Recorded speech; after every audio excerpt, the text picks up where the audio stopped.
출생 시민권 제도가 위헌이라고 소송을 제기한 지역을 제외한 나머지 28개 주에서는 도널드 트럼프 대통령의 행정명령대로 일단 금지됩니다. 트럼프 행정부가 불법 체류자 체포 및 추방과 동시에 합법 비자, 영주권 심사도 대폭 강화할 것이라고 예고된 가운데 이를 위한 본격적인 조치가 취해지고 있습니다.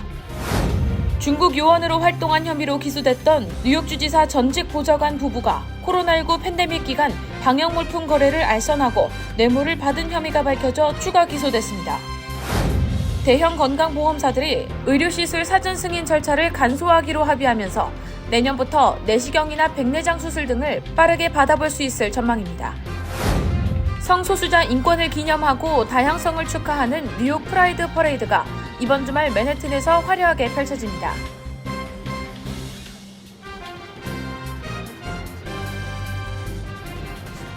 헬문스버그의 최우선의 목표는 최고의 고객 서비스를 제공하는 것입니다. 전문 세일즈팀과 함께하는 고급 쇼룸에서 여러분이 좋아하는 머세디스-벤츠 모델을 만나보실 수 있습니다. 헬문스버그와 함께라면 완벽한 차량을 찾는 데 필요한 모든 것이 준비되어 있습니다.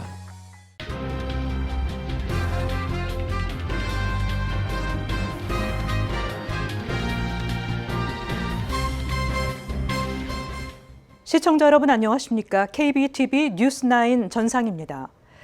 누구든 미국에서 태어나면 시민권을 주는 출생 시민권 제도가 미국의 일부 지역에서는 도널드 트럼프 대통령의 행정명령으로 일단 금지됩니다.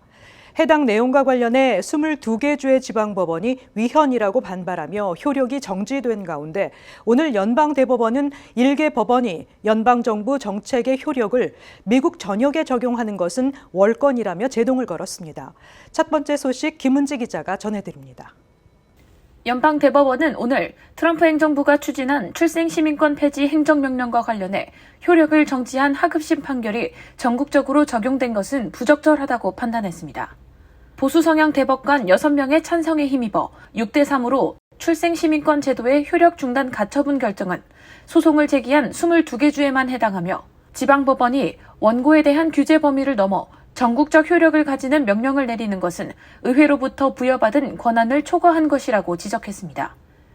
이번 판단은 행정명령의 적법성 자체를 판단한 것은 아니지만 효력 정지 명령이 내려지지 않은 28개 주 지역에서는 30일 이후부터 시행될 수 있는 길이 열린 셈입니다. 트럼프 대통령은 자신의 SNS인 트루스 소셜에 대법원에서의 거대한 승리라며 자축했습니다. 앞서 트럼프 대통령은 지난 1월 20일 임기 첫날부터 불법 체류자 또는 영주권이 없는 외국인 부모에게서 태어난 자녀에게 시민권을 부여하지 않겠다는 행정명령에 서명한 바 있습니다. 이에 대해 뉴저지와 워싱턴 등 22개 주가 위헌 소송을 제기했고 메릴랜드, 매사추세츠, 워싱턴의 지방법원은 수정헌법 제14조에 근거해 행정명령의 효력을 정지시켰습니다. 당시 법원은 효력 정지 범위를 전국으로 확대해 적용했습니다. 그러자 트럼프 행정부는 이 결정을 소송을 제기한 주와 개인으로 한정해야 한다고 주장하며 대법원에 심리를 요청했습니다.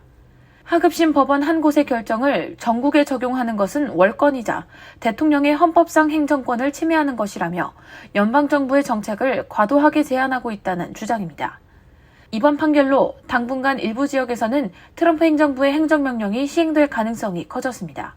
하지만 연방대법원은 주정부가 원고일 경우 전국적 명령이 가능할 여지도 남겨둬 향후 소송 결과에 따라 상황이 달라질 수 있다는 분석도 나옵니다.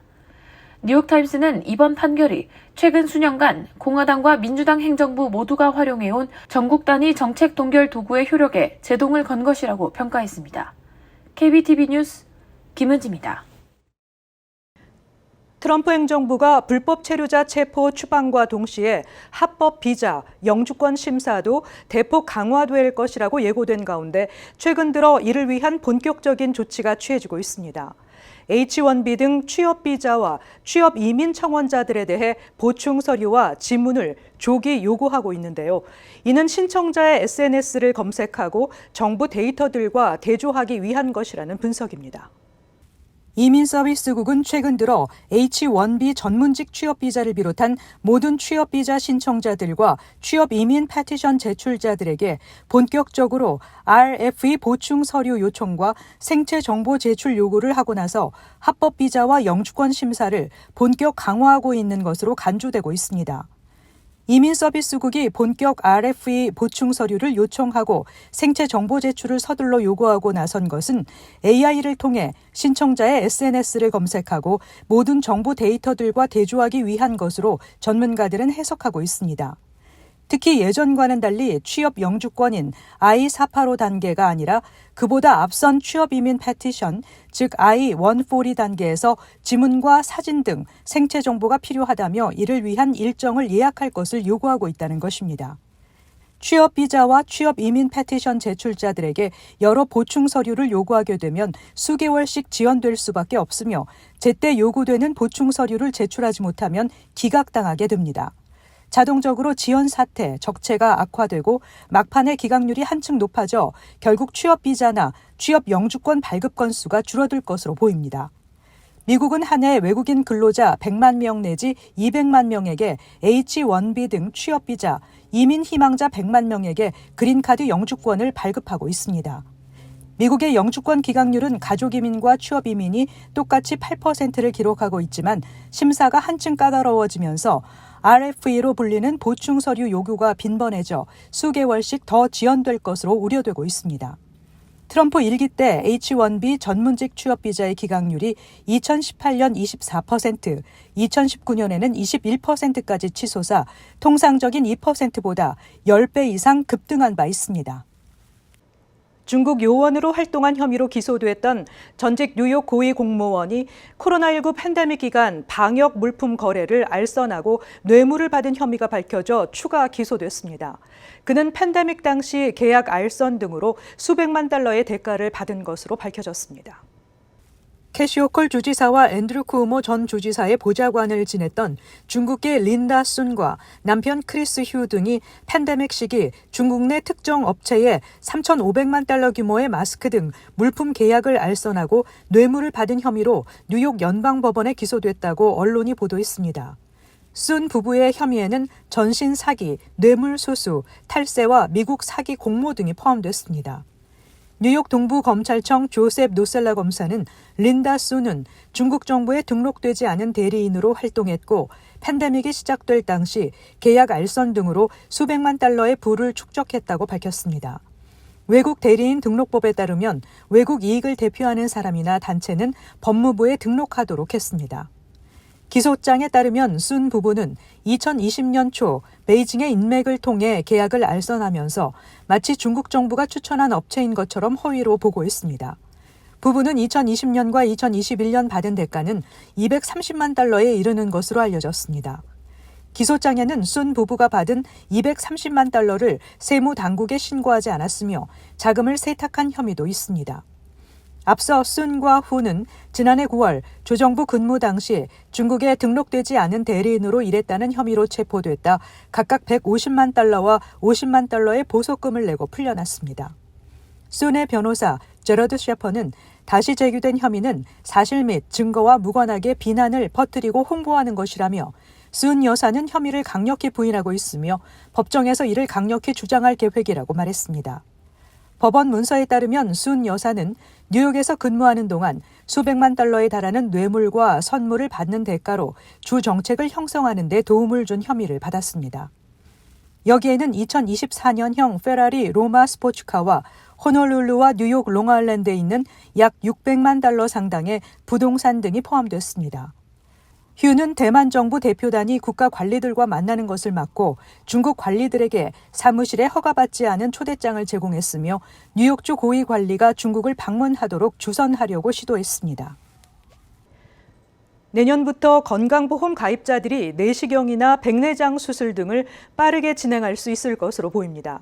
현재 보험회사의 사전 승인을 받느라 환자의 치료 지연과 치료 중단 등의 문제가 발생해 왔는데요. 대형 건강보험사들이 사전 승인 절차 간소화에 합의했습니다.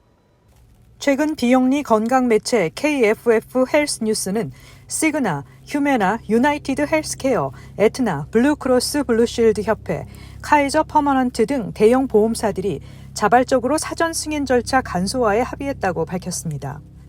사전 승인 제도는 환자가 보험사로부터 미리 치료 승인을 받아야 하는 절차로 그동안 의료계에서는 환자 피해를 키운다는 비판을 받아왔습니다. 미국 의사협회에 따르면 의사들은 매주 평균 12시간 이상을 절차를 진행하는 데 소비해왔습니다. 새로 마련된 기준에 따라 무릎 내시경, 대장 내시경, 백내장 수술, 분만 등 일반적인 시술은 사전 승인 절차가 폐지되거나 완화됩니다. 다른 보험사로 변경된 환자도 90일 동안 기존 치료를 계속 받을 수 있으며 사전 승인 결정 시 속도 개선과 명확한 의사소통, 전문의 직접 검토 원칙도 도입됩니다. 다만 이번 합의는 법적 강제가 없는 자발적인 약속일 뿐 원칙적으로 보험사는 여전히 의사 권고를 거절할 권한이 있습니다. 연방 메디케어 메디케이드 서비스국의 메우멧 오즈 국장은 업계의 자발적인 변화는 환영하지만 필요시 정부가 개입할 것이라고 밝혔습니다. 성소수자 인권을 기념하고 다양성을 축하하는 뉴욕 프라이드 퍼레이드가 이번 주말 화려하게 펼쳐집니다. 뉴욕 맨하탄 중심가에서 펼쳐질 퍼레이드에는 수많은 시민과 관광객이 함께할 예정입니다. 김은지 기자의 보도입니다. 성소수자 인권을 위한 프라이드 먼스에 대미를 장식하는 뉴욕 프라이드 퍼레이드가 올해는 일어나라, 저항 속의 프라이드라는 주제로 오는 29일 일요일 열릴 예정입니다. 프라이드 퍼레이드는 매년 6월 마지막 주에 열리며 올해도 여러 지역에서 모여든 지지자 및 관광객들이 참여할 것으로 예상됩니다. 행사를 주관하는 헤리티지 오브 프라이드는 뉴욕시 공식 LGBTQIA+ 행사기획 운영 비영리 단체로 퍼레이드는 현지 시간으로 29일 일요일 오전 11시에 시작됩니다. 맨해튼 26스트릿과 5에비뉴에서 출발해 15스트릿 7에비뉴 부근에서 퍼레이드를 마칠 예정입니다. 참가를 원하는 누구나 무료로 행진에 함께 참여할 수 있으며 다만 일부 부대 행사나 음식, 음료, VIP 좌석 등은 별도의 비용이 발생할 수 있습니다. 이번 퍼레이드에서 LGBTQIA+ 커뮤니티의 활동과 변화를 이끈 인물들이 그랜드 마샬로 선정됐습니다. 올해 선정된 인물로는 카린 장 피에르 백악관 대변인, 마티 굴드 커밍스 정치활동가, DJ 리나, 트랜스 청소년을 위한 교육 캠페인 단체 등이 있습니다. 올해 주제는 1970년 처음 열린 프라이드 행진의 정신을 계승하고 스토널 항쟁을 기념하면서 시작됐으며 맨해튼 스토널은 LGBTQIA+ 인권운동의 시작점으로 평가받고 있습니다. KBTV 뉴스 김은지입니다.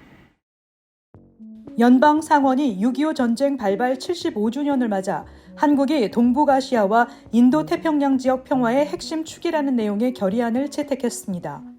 결의안은 북한 공산당과 중국, 소련의 침략으로부터 한국 국민을 지키기 위해 싸운 미군과 동맹국의 용기와 희생, 봉사를 미 상원은 기념한다는 첫 조항을 포함해 총 6개 조항으로 구성됐습니다.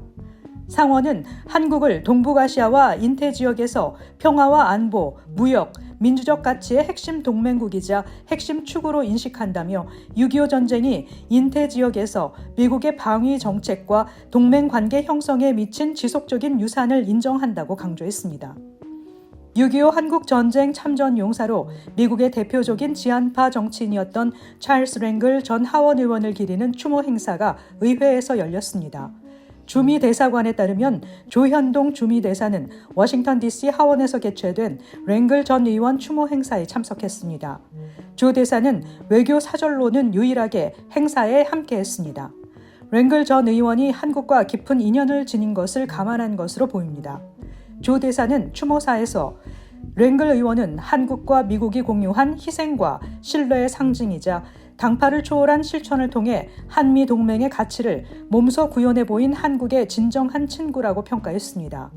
아울러 랭글 의원은 한미 동맹이 오늘과 같이 강력하게 발전해갈 토대가 됐다고 전했습니다. 인도계 무슬림인 조란 맘다니가 뉴욕시장을 선출하는 민주당 예비선거에서 승리하는 파란을 일으킨 후 혐오 공격이 쏟아지고 있다고 언론이 보도했습니다. 맘다니를 하마스 테러 동조자, 지하드 테러리스트라고 표현하는 발언을 비롯해 그를 추방해야 한다거나 또 다른 9.11 테러가 있을 것이라는 식의 주장이 온라인과 보수 정치권에서 나오고 있다는 것입니다. 맘다니를 향한 공격은 이민자 출신이자 무슬림이라는 그의 배경과 진보 정치인이라는 점에 주로 초점이 맞춰져 있습니다. 맘다니는 심지어 차를 폭파해버리겠다는 등의 살해 협박까지 받은 바 있습니다. 잉글우드에 거주하는 35세의 남성이 자신의 침실에서 칩거하는 상황이 발생해 그의 가족이 경찰에 신고해 스와팀이 출동했습니다. 그의 가족은 방에 칩거하며 이상 행동을 보인다는 신고를 했습니다.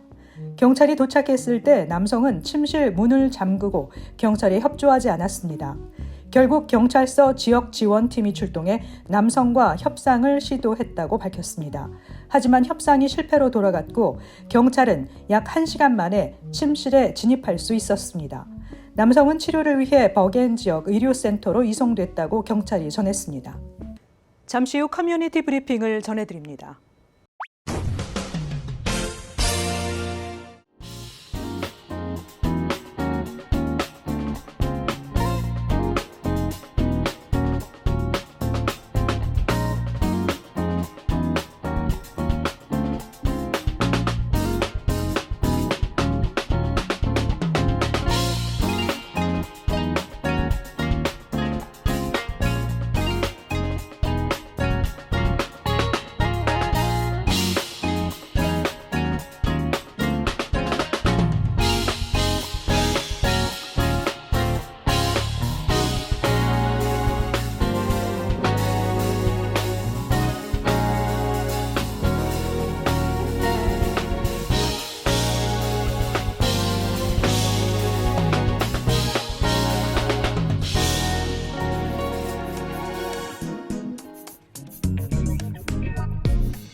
이어서 환율과 증시 전해드립니다.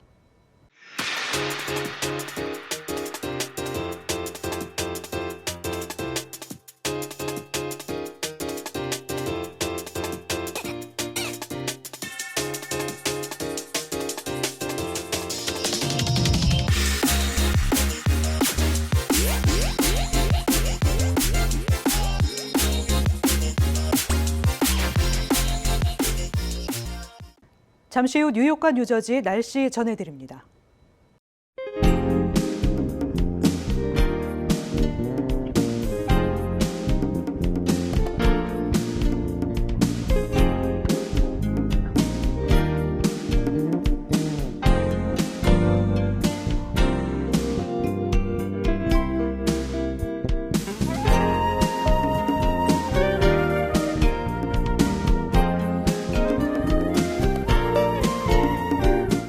이상으로 KBTV 뉴스9을 마칩니다. 오늘도 시청해주신 여러분 고맙습니다. 편안한 밤 되시기 바랍니다.